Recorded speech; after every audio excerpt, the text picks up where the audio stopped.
Be cautious about yearning for more when you already hold everything you could ever desire. For the universe might just fulfill your wish, and then observe with a wry smile as you dismantle your own existence. My name is Clara, and this is the tale of how one fleeting exchange demolished the most precious connection I'd ever cherished, leaving me without a place to call home, heartbroken and entirely alone. Ethan and I were the couple others secretly envied, always so seamlessly aligned. For 3 years, we lived in a quaint city apartment, woven together by our small traditions and inside jokes. My online world was a gallery of our shared moments. Photos from mountain trails, live music nights, candid shots, and quiet Sunday mornings lingering over coffee and word games. We were utterly content, or so I thought. But then the whispers of my friends began to infiltrate my mind. You know that feeling when everyone around you is chasing bold, divergent paths, and your own serene life suddenly feels lackluster by comparison. My dearest friend Mia kept subtly suggesting I was wasting my youth. How could I be sure Ethan was my forever if I hadn't explored other possibilities? She'd muse this while scrolling through dating apps, showcasing profiles of supposedly remarkable men I could encounter. A tiny seed of doubt was planted, growing into a sprawling vine of uncertainty. Whenever Ethan did something routine, like choosing our favorite diner or drifting off during a film, I found myself daydreaming about exhilarating adventures with mysterious strangers. Instead of debating who'd cover the grocery costs, Mia and her friends would venture out, returning with stories of spontaneous dates, brief flings, and spur-of-the-moment trips, while I was at home, planning meals for the week like some settled homemaker. Without realizing it, I began to pull away, staying out later and dodging questions about where I'd been. When Ethan inquired about my evenings, I'd lash out, accusing him of trying to cage me, when in reality, he was just reaching for the partner who was visibly slipping away. Back then, I couldn't see it. All I felt was trapped, convinced I was missing a world of excitement. The breaking point arrived when I found myself browsing solo travel packages. Not because I truly craved to journey alone, but because the idea of freedom felt exhilarating. Ethan discovered my search history, and that's when our world unraveled. He sat me down, his face carved with worry, asking if I was unhappy, if there was another person, or if our bond no longer satisfied me.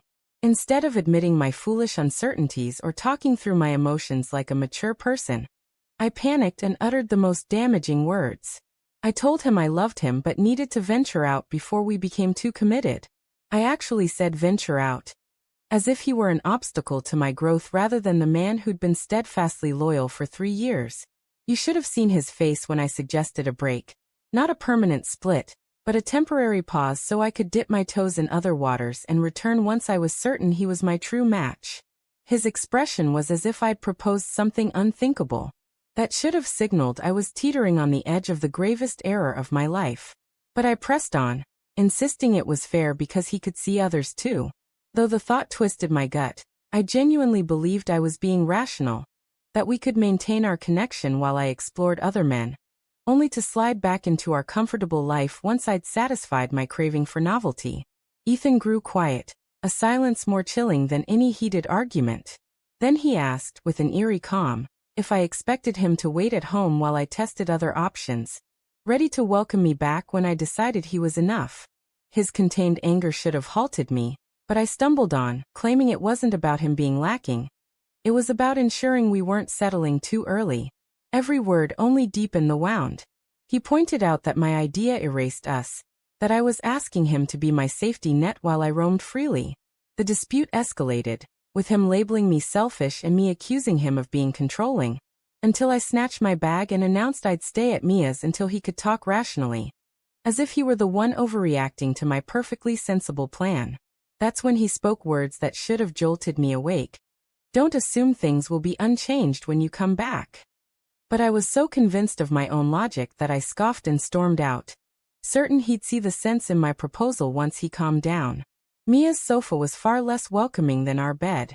Her excitement for my so-called freedom faded after 2 days, when she began hinting I should find my own space. My other friends weren't eager to house a heartbroken woman, especially when it disrupted their own romantic pursuits. By the 4th day, Ethan's silence, no messages, no calls, started to eat at me. I decided to return to our apartment, prepared to apologize and find a middle ground that suited us both. But when I tried my key, it wouldn't work. I fumbled with it, thinking the lock was just finicky, but it wouldn't even fit properly. Then Mrs. Carter, our neighbor, mentioned seeing a locksmith the day before. My heart plummeted as the reality struck. Ethan had changed the locks. He'd shut me out. When I finally reached him by phone, his voice was cold, confirming my fears. He'd assumed full control of the lease, and my name was being removed. I had until Saturday, from 2 to 4 o'clock, to collect my possessions, and he wouldn't be present. That's when the full weight hit me. I was without a home. The man I'd shared a life with for nearly 3 years had erased me from his world in less than a week. Suddenly, my pursuit of more felt far less alluring as I sat in the hallway outside an apartment I could no longer claim. The weeks that followed melted into a fog of couch surfing, desperate calls, and growing despair. My friends, once so vocal about my need for liberation, disappeared when I needed true support, citing house rules, limited space, or visiting partners.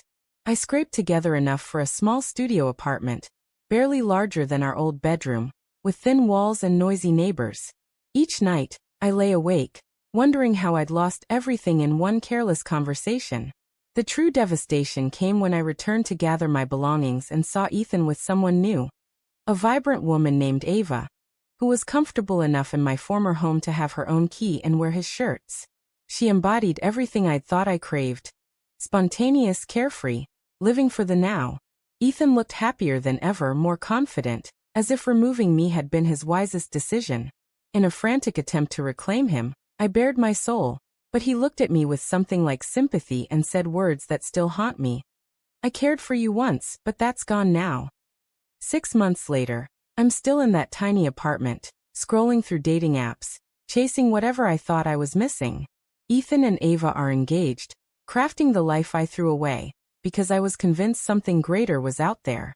But the grass isn't greener, it's just different, and often harsher.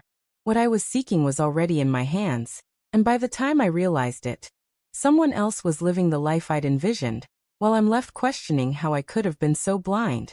So, to anyone contemplating a break to test the waters, take this caution. Be ready to lose everything. Freedom has a price, and sometimes that cost is far greater than you could ever fathom.